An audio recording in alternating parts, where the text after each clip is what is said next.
जय श्री राम, जय हनुमान। सभी हनुमान भक्तों को ज्ञानधारा चैनल पर प्रसारित होने वाले कार्यक्रम श्री हनुमान जीवन से जीवन की सीख के इस 11वें अंक के बाद 12वें अंक में स्वागत और अभिनंदन।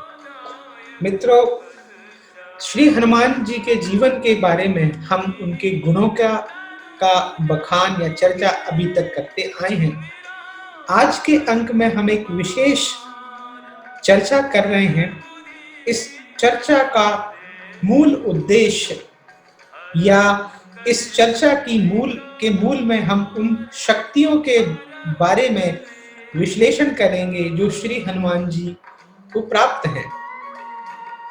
श्री हनुमान जी के बारे में ये विश्लेषण किया जा सकता है कि ऐसी कोई भी शक्ति परा या अपरा नहीं है जो उनके पास नहीं है। श्री हनुमान जी के विषय में श्री तुलसीदास जी लिख चुके हैं, कौन सा काज कठिन जग माही, जो नहीं होत तात तुम पाही। ऐसा कोई भी कार्य नहीं है, ऐसा कोई भी दुष्कर कार्य नहीं है जो श्री हनुमान जी के द्वारा नहीं किया जा सकता। मित्रों, मैं तौर पर मानव के तौर पर जीवन में हमेशा कुछ न कुछ उद्देश्य हम सबने निर्धारित किया होता है, लेकिन श्री हनुमान जी का उद्देश्य केवल एक है, वो धर्म की रक्षा और श्री राम के आदेश के अनुसरण करते हैं। और आज भी वे कलिकाल में हम सब के बीच रहते हुए अपनी शक्तियों के माध्यम से ईश्वर के ध्यान और धर्म के अनुशीलन में उद्धत हैं। ऐसे श्री हनुमान जी के विषय में जो भी चर्चा हम कर रहे हैं, निवेदित है कि शायद उनके द्वारा हमें इसके लिए की गई त्रुटियों के लिए क्षमा भी किया जाता रहेगा और वे हमारी शायद इस प्रयास को कहीं न कहीं सुन या अनुभव कर रहे होंगे। तो हम चर्चा कर रहे हैं उन शक्तियों का जो दिव्य शक्तियां उन्हें प्राप्त थी। एक समय की बात है, या कहना चाहिए बाल समय की बात, जब उन्हें भूख लगी या क्षुधा को वो जब काबू नहीं कर पाए, इतना सामर्थ्य उनके अंदर था कि वे सूर्य को या सूर्य देव का भी भक्षण कर गए। इसी प्रकरण के स्वरूप उनको जो शक्ति प्रदान की गई या उनको आशीर्वाद स्वरूप जो शक्ति प्राप्त हुई, वो क्षुधा न लगने की या भूख के ऊपर काबू पाने की शक्ति उनको प्राप्त हुई। शरीर को सूक्ष्म अथवा स्थूल करने की यौगिक शक्ति उनके पास है। रामायण के दौरान और महाभारत युग में भी ये शक्ति श्री हनुमान जी को राम कार्य या धर्म के निष्पादन में हमेशा काम आई। लंका में प्रवेश करते समय, लंका को लांघने में, लंका में बानर दल और बानर दल का युद्ध के भूमि में जो प्रदर्शन रहा, उसमें श्री हनुमान जी का सूक्ष्म और स्थूल शरीर यानी शरीर को बड़ा करना और छोटा करने की विद्या उनके हमेशा काम आई। ये शक्ति साधारणतया कोई हासिल नहीं कर सकता। ये योग की पराकाष्ठा है जिसके माध्यम से किसी एक सुविज्ञ और सुपात्र को भी इस तरह की शक्तियां मिल सकती हैं। इसके अलावा इन शक्तियों को धारण करने के लिए भी अपना मानसिक बल भी आवश्यक है। शरीर का वजन बढ़ा लेना, शरीर का आयतन व्यास बढ़ाना भी इन शक्तियों में शामिल है। यौगिक शक्तियों के माध्यम से ध्यान के द्वारा भविष्य को और दूरवर्ती समस्याओं को देखना भी इन शक्तियों में शामिल है। प्रकट या स्पष्टतः दूसरे को दिखना या छिप जाना भी उनकी शक्तियों में शामिल है।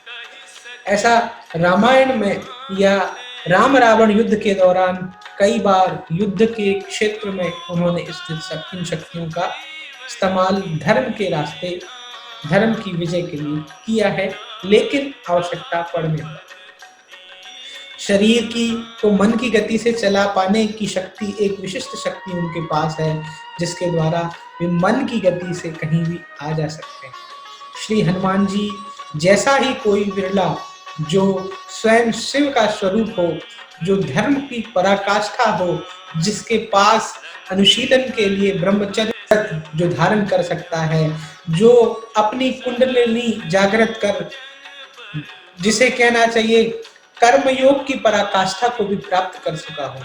यहाँ श्री राम युग में ही नहीं, श्री कृष्ण युग में भी श्री हनुमान द्वारा अर्जुन और पांडवों को और श्री कृष्ण के कई मित्रों, सखाओं और उनके अवलंबनकर्ताओं को भी इन शक्तियों के माध्यम से उनके अहंकार का दमन किया गया है।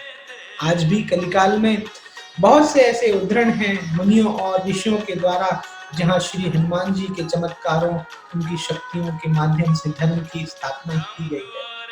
हम इस बात को कहने के लिए मैं समर्थ तो नहीं है, लेकिन ये उनकी ही आशीर्वाद या कृपा है जिसकी वजह से हम ये चर्चा कर रहे हैं। श्री हनुमान जी के चरित्र में निश्चित तौर पर निश्चलता, सत्यवादिता, निष्कपटता और अनेकों ऐसे गुण हैं जो उन्हें इन शक्तियों को धारण करने के लिए उपयोगी बनाते हैं। वे आरोग्य की बात करते हैं और अपने शरीर के प्रति जो एक मंदिर है, अपने मन के प्रति जो एक मंदिर है, अपने चित्त के प्रति जो एक मंदिर है, उसमें मनसा वाचा कर्मणा, कभी हम अपने मन से, अपने कर्म से और अपने वचन से अगर निष्काम, निष्पाप, निष्कलंक रहें और अगर कभी भी किसी के बारे में किंचित कोई गलत सोच न रखें, तो हम कई तरह की शक्तियों को सृजित कर सकते हैं।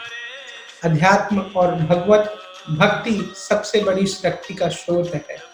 आहार का संयम बहुत बड़ी शक्ति है जो हम में से कई लोग ईश्वर के उस स्वरूप से सीख सकते हैं। आहार, विहार, गंतव्य और जिसे कहना चाहिए ध्यान, ये वो शक्तियां हैं जिनके माध्यम से ईश्वर ने हनुमान के स्वरूप का सृजन किया। ये शिव का वो स्वरूप है जो धर्म की रक्षा के लिए केवल सकारात्मक और पुण्य कर्मों में ही रत रहता है। ईश्वर की ऐसी कृपा हम पर बनी रहे, हम सब लोग सत्कर्मों और धर्म का आचरण कर पाए, मेरी श्री हनुमान जी से है। एक शिक्षक के तौर पर मैं चाहूँगा हम अपने अंदर कुछ शैक्षणिक गुणों का भी सृजन श्री हनुमान जी के चरित्र से कर पाए। श्री हनुमान जी हमारे गुरु बन हमें मार्गदर्शन दें। हम स्वाध्याय, आध्यात्म और संकीर्तन, ईश्वर के संकीर्तन और ज्ञान जैसे गुण, उनसे ज्ञान को धारण करने जैसे गुण उनसे सीख सकते हैं। ये स्वतः है अपने समय का प्रबंधन करने की शक्ति और अपने आप को व्यवस्थित रखने का जो पराक्रम है वो अद्वितीय है। अतः अंत में यही कहा जा सकता है कि कौन सा काज कठिन जग माही, जो नहीं होए तात तुम पाही। उनके लिए क्या असंभव है, और असंभव उन्हीं के लिए हो सकता है जो निष्काम कर्म करते हैं। मैं ईश्वर से, श्री हनुमान जी से अपने किए गए किन्हीं भी कृत्यों जिनके द्वारा अहंकार का प्रदर्शन, जिनके द्वारा किन्हीं भी तरह का कोई अहंकार वर्जन हुआ है, तो इस श्रृंखला में उनसे क्षमा प्रार्थी हूँ। आपकी यानी श्री हनुमान की कृपा अगर बनी रहे तो निश्चित तौर पर हम उनके गुणानुवाद का इसी तरह से अवलंबन करते रहेंगे। ईश्वर की कृपा हम पर बनी रहे। आप मित्रों से भी सहयोग की अपेक्षा है। आप अधिकाधिक इस अंक को, इस श्रृंखला को सराहें, इसे आगे प्रसारित करें, ऐसा मैं आपसे विनय करता हूं और निश्चित तौर पर आपको आश्वस्त करता हूं कि हम आगे आने वाले समय में और अच्छे विश्लेषण के साथ श्री हनुमान के चरित्र का गायन करेंगे। तब तक के लिए श्री राम, जय हनुमान। नमस्कार।